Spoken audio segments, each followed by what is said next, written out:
Hello, everyone. My name is Yaman, and I provide daily updates on Tesla, tech, and the markets. Let's get started right away. We have a lot to cover.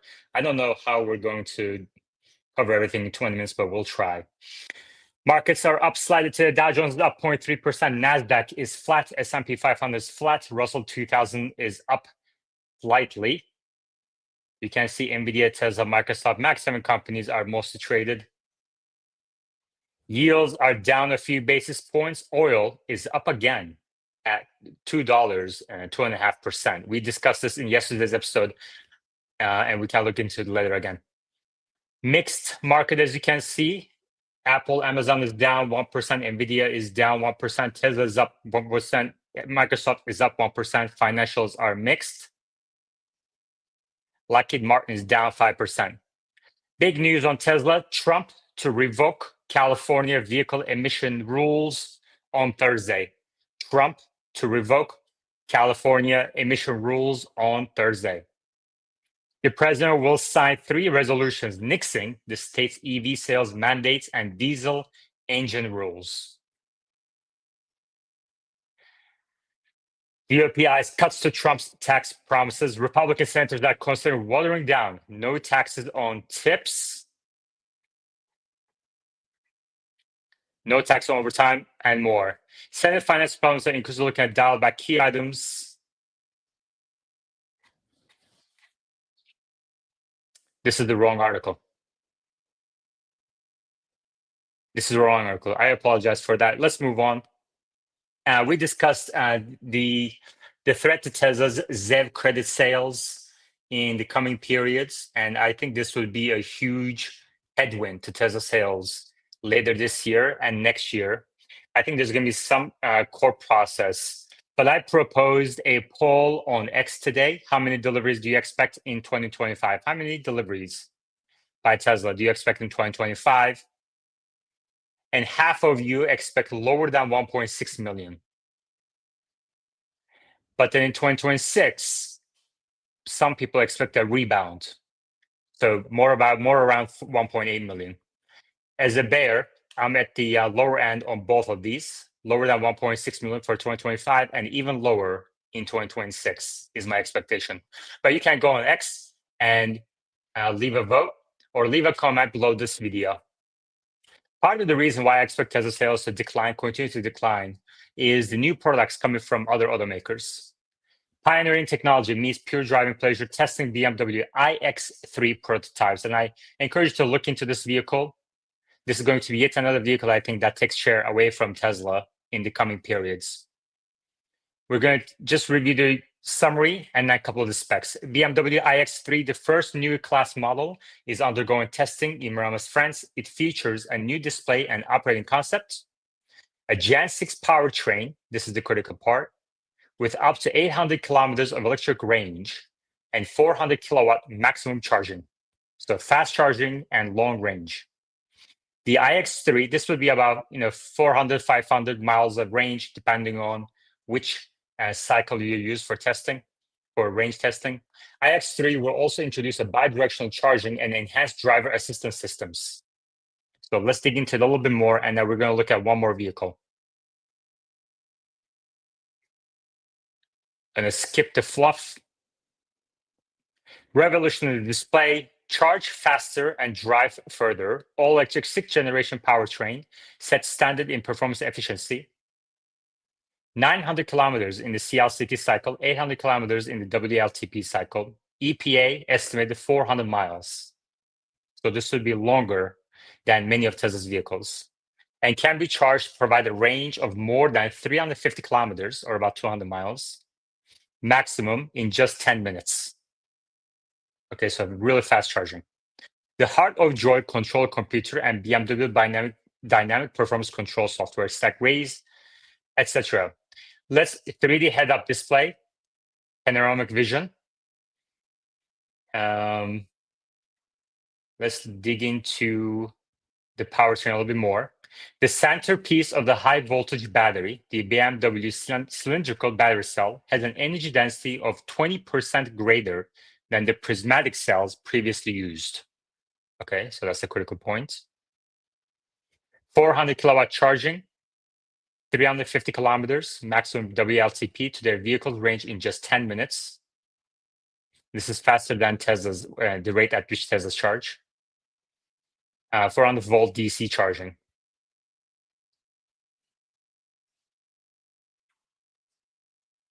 Vehicle to home helps customers reduce costs. So you can use it as a battery station and battery as well. Vehicle to load and vehicle to home capability, which most Teslas don't have. Bi-directional charging. And in automated driving, BMW Group's latest driver assistance systems are among the world's best. The new BMW iX3 ushers in the rollout of the next technology generation. This is in keeping with BMW's ADAS philosophy, always smart, symbiotic, and safe.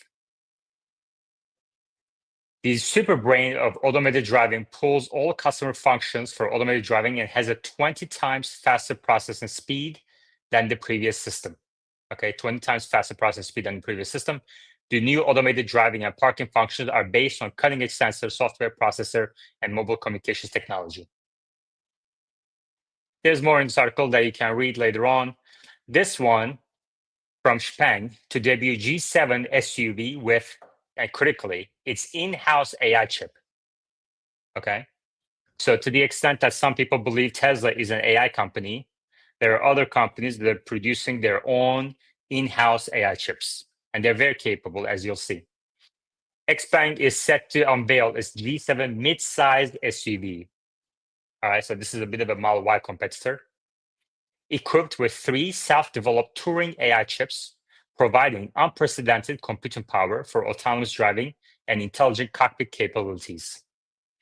The Turing chip, with 750 TOPS of computing power, is designed for AI applications and will be used in future AI-powered robots and flying cars. The G7, priced around 250,000 yuan, will compete with models like the Tesla Model Y and Xiaomi SU7, with pre-sales starting tonight and deliveries planned for Q3 2027. So really a tremendous amount of strong competitors coming in the next few months to Tesla in China.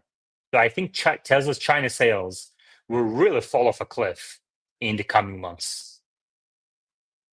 Let's look into this vehicle a bit more to appreciate it. Xpeng is set to unveil a highly anticipated G7 mid-size SUV tonight, a vehicle poised to redefine intelligent EV landscape. A key highlight of the G7 is integration of 3 self-developed Xpeng Turing AI chips, a move that significantly boosts the vehicle's autonomous driving and intelligent cockpit capabilities. This marks a pivotal moment for Xpeng and aims to reduce reliance on third-party semiconductor giants. So these are very vertically integrated automakers. Solidify its position as an AI-driven automotive innovator. The Turing AI chip, developed internally by Xpeng, is engineered specifically for AI applications. It features a 40-core processor and is capable of locally running large AI models with 30 billion parameters. The chip integrates 2 neural processing units and specialized architecture optimized for neural networks.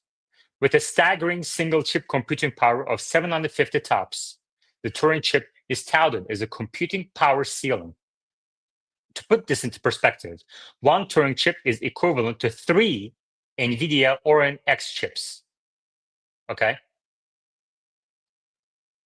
So this is really incredible. I think these onboard computers may be as powerful, if not more powerful, than even Tesla's computers. This deep customization allows for 100% utilization of the Turing chip's computing power. The G7 will be the first vehicle to be equipped with Xpeng's self-developed chips, utilizing 3 Turing chips simultaneously, resulting in a total computing power of 2,250 TOPS. This makes the G7 a leader in EV computing power. Xpeng chairman emphasized that the G7 is the first AI car to feature L3 level computing power, combining hardcore technology with spacious comfort. The company began development of the Turing chip in 2020, with successful tape out in August of last year. Beyond its impressive specifications, the Turing chip's design is optimized for end-to-end large models prevalent in modern advanced driving systems. Xpeng Spahn claims a 20% higher utilization rate compared to general-purpose high-compute automotive chips. The chip also includes an independent safety island and dual independent image signal processors to enhance perception in challenging conditions. Spahn accelerated push for its own silicon comes amid the reported challenges with NVIDIA's Thor chip rollout, allowing Spahn to gain crucial control over its product roadmap and mitigate potential supply chain disruptions. This hardware advancement aligns with Spahn's ambitious software strategy, which centers around large AI models. The company is developing a world foundational model and plans to deploy optimized smaller models onto vehicles' Turing chip using knowledge distillation techniques. So everything that we hear from Tesla, we're also hearing from many Chinese automakers. Tesla isn't the only one. And in my opinion, Tesla is not even the technology leader at this point. Spahn ambitions extend beyond passenger cars with plans to utilize the chip in future AI-powered robots and flying cars. The company is targeting the initial commercialization of L3 autonomous driving in the second half of this year, with explorations into L4 planned for 2026. In an unexpected turn of events last night, a Turing chip intended for display at the exit mysteriously disappeared, believed to have been stolen. Interesting.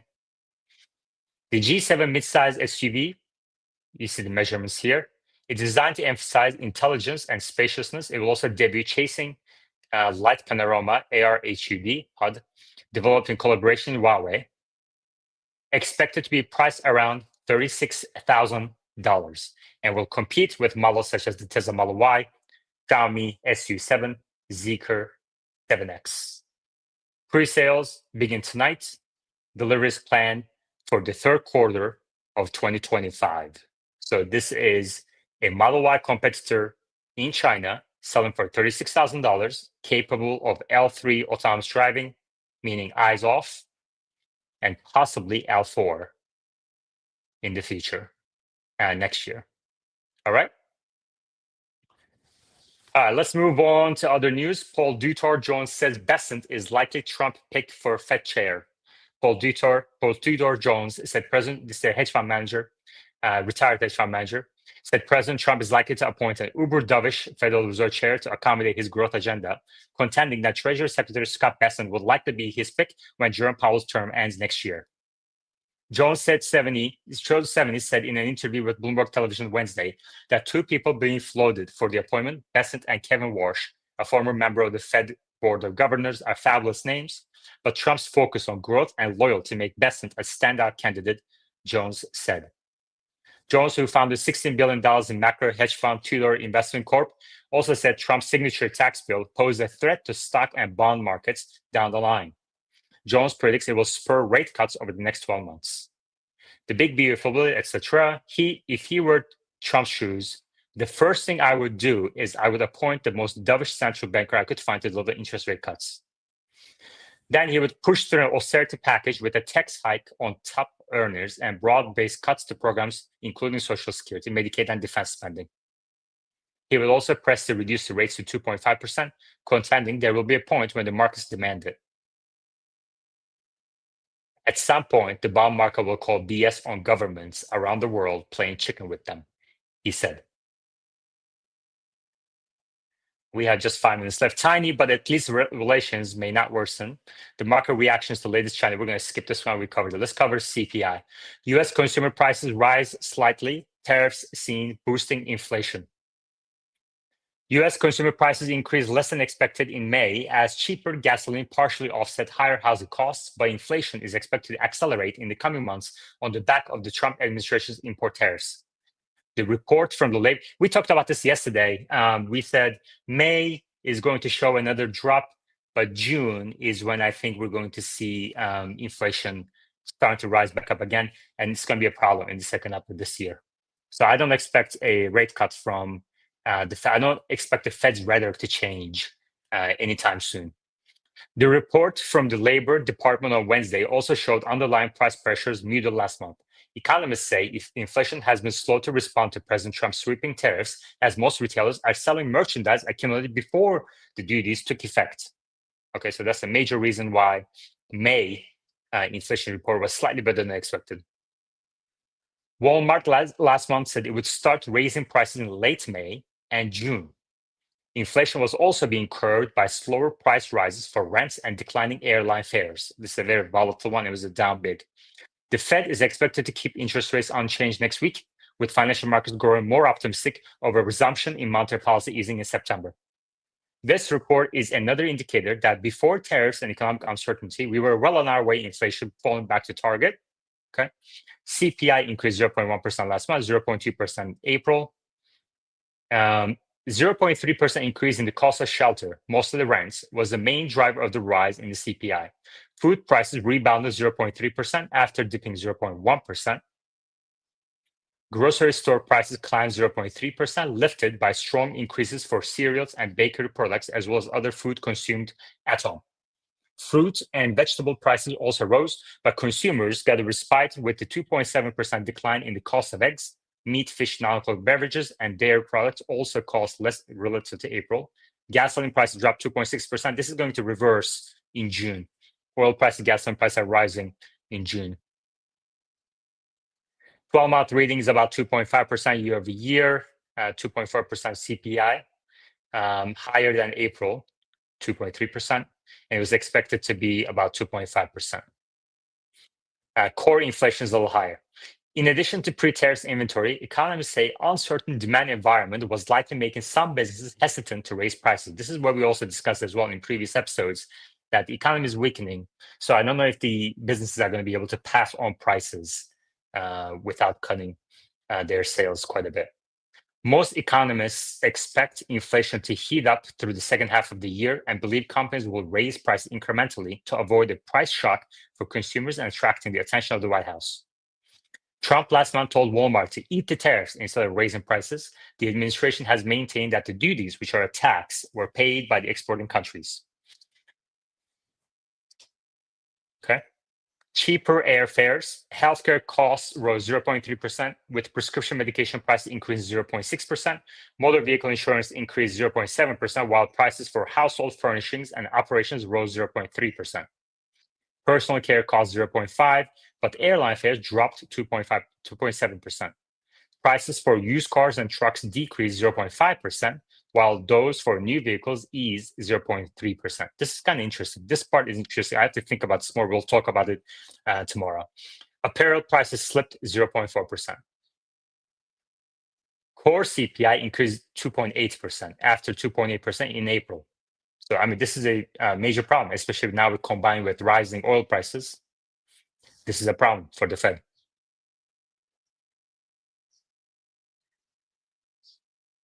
Let me just see. CPI data will come. We're going to run over.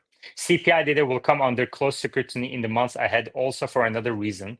Last week, the BLS, which also compiles other economic releases, including Close to Watch Employment Report, announced the suspension of CPI data collection in 3 cities because of resource constraints. The BLS, like all government agencies, has been severely affected by mass firings, voluntary resignations, and early retirements and hiring freezes, which are part of an unprecedented campaign by the White House to drastically reduce the size of the government and remake it.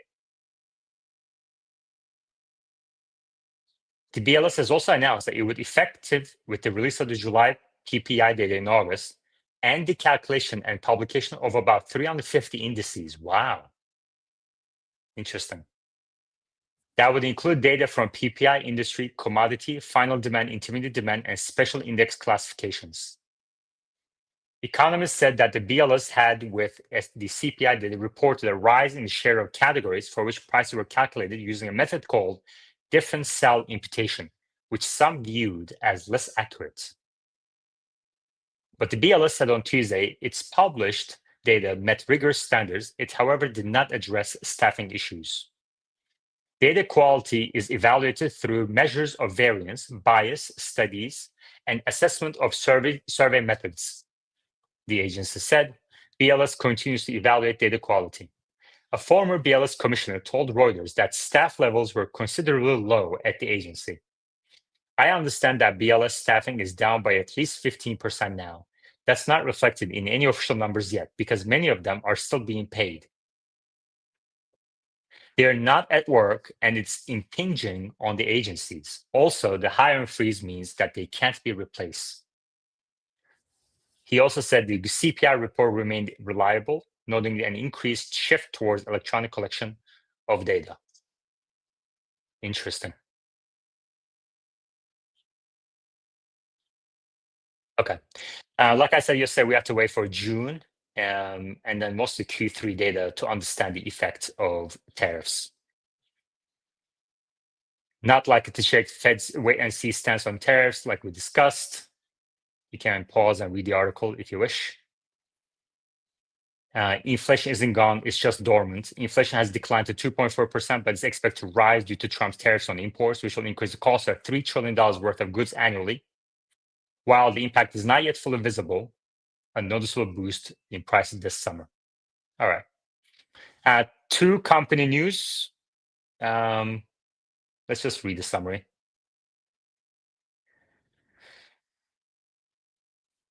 Quantum computing stock surged following NVIDIA CEO Jensen Huang's optimistic comments at the GTC Paris conference. Huang stated that the quantum computing is reaching an inflection point and that useful quantum computers are within reach. This sentiment contrasts with his earlier remarks suggesting they were 2 decades away. Yeah, this was only a couple months ago. He said 2 decades away, and now all of a sudden we're reaching an inflection point. Maybe Jensen's looking to ride that wave as well. And Victoria's Secret cuts outlook on expected tariff impact. Victoria's Secret lowered its full-year operating income guidance due to higher costs from new tariffs, anticipating an additional $50 million in expenses. Despite better than expected revenue in the first quarter, shares fell nearly 3% following the announcement. And on that note, thank you very much, everybody. And I will chat with you all. And we have a new member. Libby, thank you very much for becoming a new member. Hi again. And I'll chat with you all next time. Take care.